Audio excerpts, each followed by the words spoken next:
biker. Let's go catch up.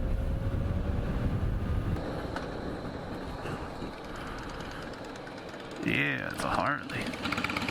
I don't think he's seen me yet.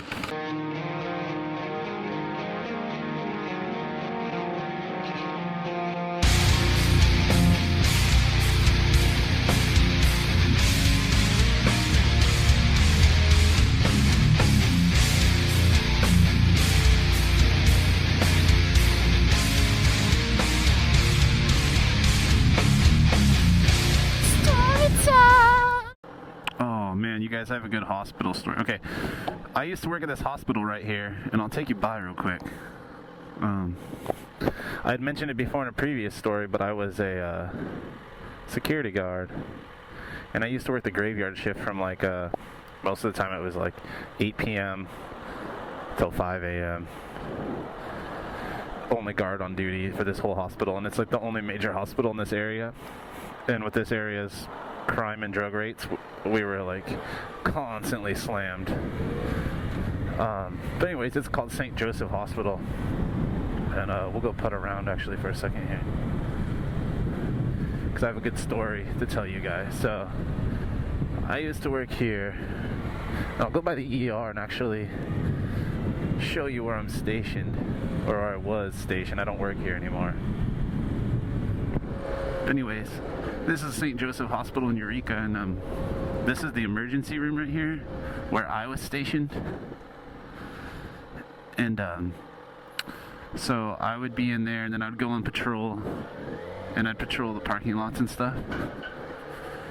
And you know, about once an hour or something, I'd have to come around and check the parking lots, make sure no one was breaking into cars and that sort of thing. But when I first got my job, it was really funny, because the guy who trained me is like, all right, when you come up to dumpsters at nighttime, make sure that you kick them before you open them. You'll be able to hear if somebody's in there, and then you could be prepared. So I went around for months kicking all the dumpsters at night, and none of them ever had people in it, until one night I came over to this dumpster over here. I'll take you to it.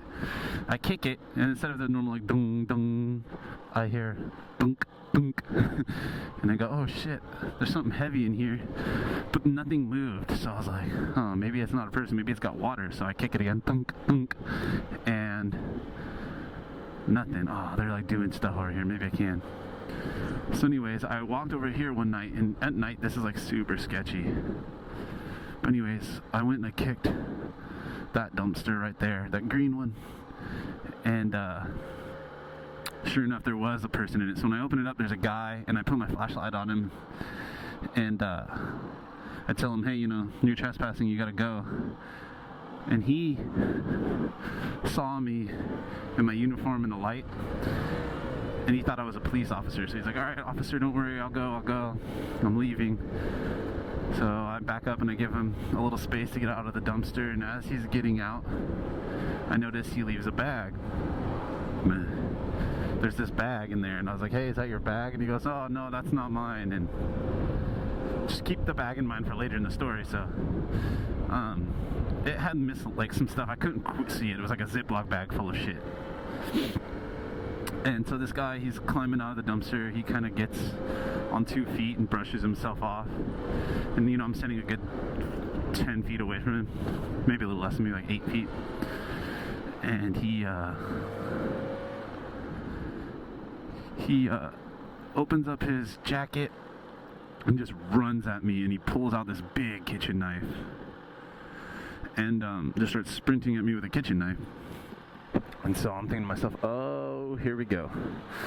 So I backpedal, and I got up over this, the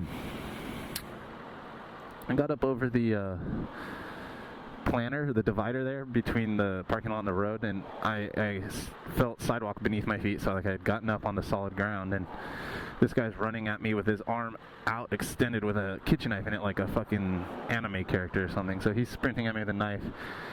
And keep in mind, I'm unarmed. I'm like, oh my god, what am I gonna do? You know, I got this crazy hobo dude, probably on drugs, running at me with a knife right now. And so I switch my flashlight to strobe, and as if his eyes weren't already messed up enough, the strobe strobe just about stunned him. So as he was running, he was still kept moving forward, and then he got blinded by my flashlight, and then he loses his footing kind of and starts to stumble when he hits the planter that I jumped up over. So now he's kind of off balance running at me with a knife, and I saw an opportunity, so I reached up with my left and I batted the hand with the knife away. Luckily it knocked the knife out of his hands, and he started to fall down, and as he fell towards me, I gave him a good old knee up and connected right on his jaw, and oh, it was such a solid hit too. And I felt a good clack because his jaw was loose. He didn't have it tight, so his jaw just clacked on his teeth. This is this terrible sound. He hits the ground, and before I can gather myself and figure out what's going on, what I should do next, the dude jumps up from off the ground, somehow glitches the matrix and just boop, to his feet like it was nothing. And I was like, oh shit, this guy's on PCP or something gnarly. And he just turns around and sprints away from me faster than anybody I've ever seen. Maybe it was just the adrenaline in my memory because it was such an excitable event, but this dude just takes off sprinting, because he thinks I'm a cop, and he just assaulted what he thought to be a police officer, and suddenly he's not being tased or something, so he thought he would run. So he just took off, and I let him go. I collect the knife off the ground, and I look in the dumpster, and it was a Ziploc baggie full of heroin and needles, used needles. 2 needles, 2 syringes, and a ball of hair, a wad of heroin. And so when the police arrived, obviously I gave them the photos and the knife and the heroin and did a full police report. But man, it was scary.